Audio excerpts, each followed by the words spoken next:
There was definitely a particular moment in my youth that inspired me to be a storyteller, a world maker, and it started with me learning to read off comic books. So Stan Lee, all the Marvel comic books, even my father, he got me like the first Wolverine when I was 8 years old, and then since then I just was inspired to make stories and to incorporate feeling into a narrative so that people could feel it. I think my storytelling comes from the Bronx, seeing graffiti on the wall. That was people from my neighborhood telling the story. The music that was being played was telling the story, and so I grew up around art. And for me, art is storytelling, and I only adapt it as much as possible. And every day that I live is you get to see and tell a new story. And so I got into storytelling from the Bronx. My name is Nasir Dean, also known as Note Marcado. I'm Kasim Dean, known as Zaza, aka Swizz Beatz. And this is the Storytellers Spotlight. Boom.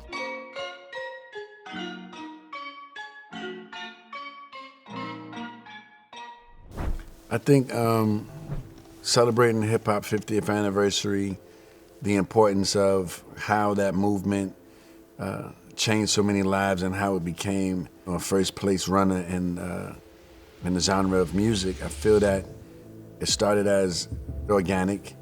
Growing up in the Bronx, once again, it started as a form of communication. It was almost like a rebellious act of people telling you stories so you can hear what they're going through in a different form, because who was they gonna write a letter to at that time?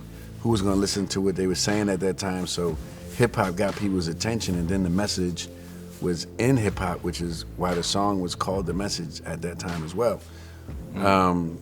So being a student and being a small piece of hip hop, it's just been amazing to watch its growth. It saved my life. My dad was one of the founding members with Kool Herc and the Cedric Avenue building. And so to have that in my DNA and to do what I'm doing now and what I've been able to do over the last 25 years has been an honor and a blessing. And I can say hip hop changed my life for sure. I've been impacted by hip hop in so many ways. I would be in the studio with him when I was like 5 years old. Like we would like blasting music, you know, I got to really see the creative process and see all the different outlets that lead into hip hop, because hip hop isn't just, you know, everything that's presented to be in music videos like guns, violence. Like hip hop is art.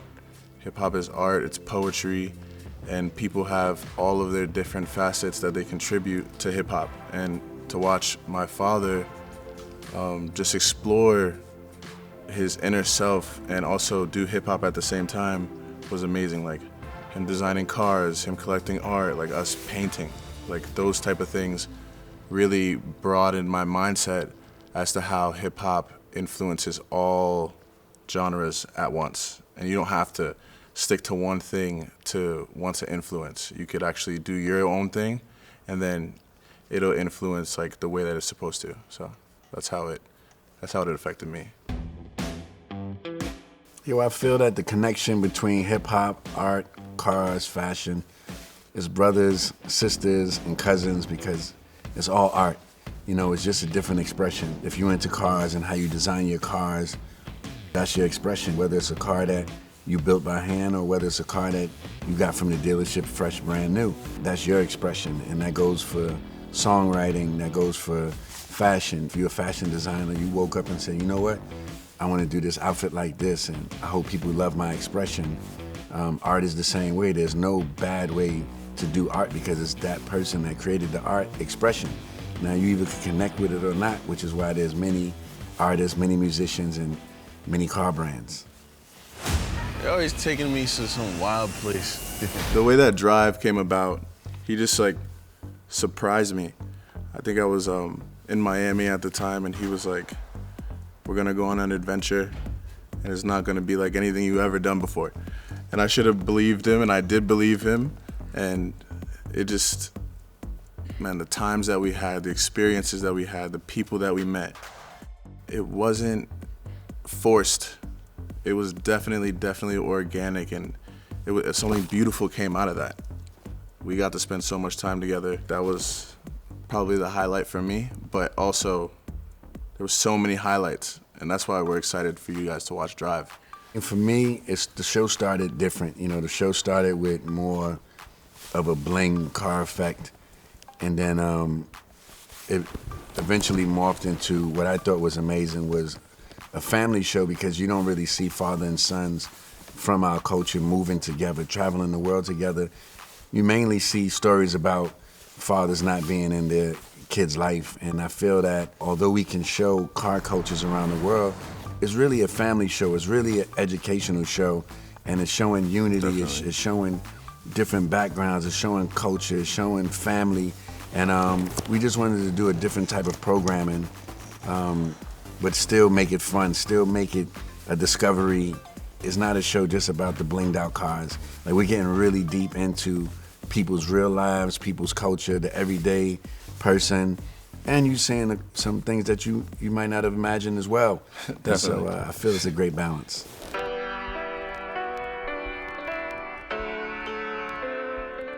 I think the misconception of the car culture, not only in the black community, but just all communities, is that it's a real community. I don't think people understand the community that cars bring people together. Like, you have the BBS boys, which they take the old school cars and give you something different. So if you wasn't around in the 80s and the 90s, you can go to this car club called the BBS boys and relive that journey instead of something new that's on the lot. But then you got the PCNY car club, where they specialize in Ferraris, Lamborghinis, Aston Martins, McLaren. So they're a little bit, newer. Then you can go and see The Jeeps in Atlanta. Yes. And you really get to see the camaraderie, you get to see the unity. They have a forefront of that love. Like, they have a clan, and it's strong.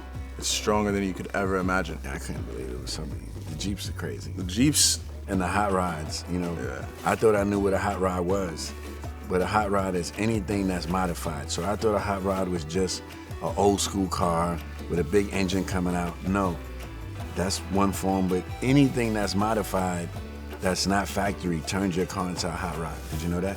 We're gonna see if this guy can fit. Yeah, how tall are you? About a monster truck size. What I learned about myself during this journey was, I'm not afraid of fast cars. I'm not afraid of speed, and being in those extremes, I really got to see like my nerve, because watching it on television and then being in the actual Fast and the Furious is way different. So I really got to, see that about myself, and then about other car communities. I really got to see how they communicated with each other, they stayed on the same page, and they had loyalty for their cause. It was unlike anything I've ever seen. Well, mine is the opposite. I feel that what I realized during the show is that I don't have the need for speed anymore. I had to let him do most of the stunts. And I was your stunt man. Yeah, this is my stunt man. I was getting claustrophobic with the helmets on, driving in Japan through the woods and the mountains and drifting. I felt like I needed to sleep with my helmet on or something. It was so crazy. I think I did my speed. My speeding days are over. He can have them. I'm just into cruising now. I really like to cruise and actually look at the vehicles, more than driving them. The cars that I have, I like to look at them and as more of an art piece than a speed piece. I would like anybody who's watching Drive to really find what the core of your being is telling you to follow, and relentlessly follow that. Relentlessly, because everyone who you see in the show, that's exactly what they're doing. And they're doing it with a team, they're doing it with a structure, they're doing it with a family. And man, once you tap into that, you're unstoppable. So follow your dreams. Yeah, I feel the same way about letting people leave with something special from Drive. And I think that that's focusing on your family, and focusing on your drive actually. You know, what's your drive, and you know, what drives you when you wake up. It doesn't even have to be a vehicle, although you can drive your vehicle. Just really, really letting people know that sky is not the limits, it's just a view, and doubling down on your passion, doubling down on your drive. Because when you see the show, you're gonna see the Atlanta episode, you're gonna see Houston, you're gonna see Saudi, you're gonna see LA, you're gonna see everybody, New York, you're gonna see so many different sides that's been right under your nose, right in your neighborhood, right in your backyard. You're gonna be like, wow, like they're doing this like up the block, you know, because I've been collecting cars since 18 and I learned so much from my own show. So I want people to get educated on many things that they didn't know exist.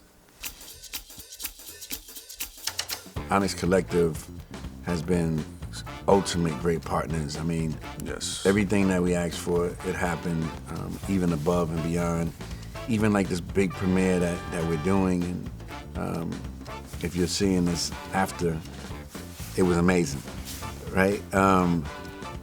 And just to feel that love and just for them to actually embrace the idea of Nasir coming on, because it wasn't an original concept. And I was like, you know what? I would love for my son to be the co-host. Thank you, Onyx. So we could take this journey together. And they was like, you know what, that's a great idea, we support it. You know, let's run it with our partners and let's go have fun. And it's been amazing. So hopefully we got 150 seasons together.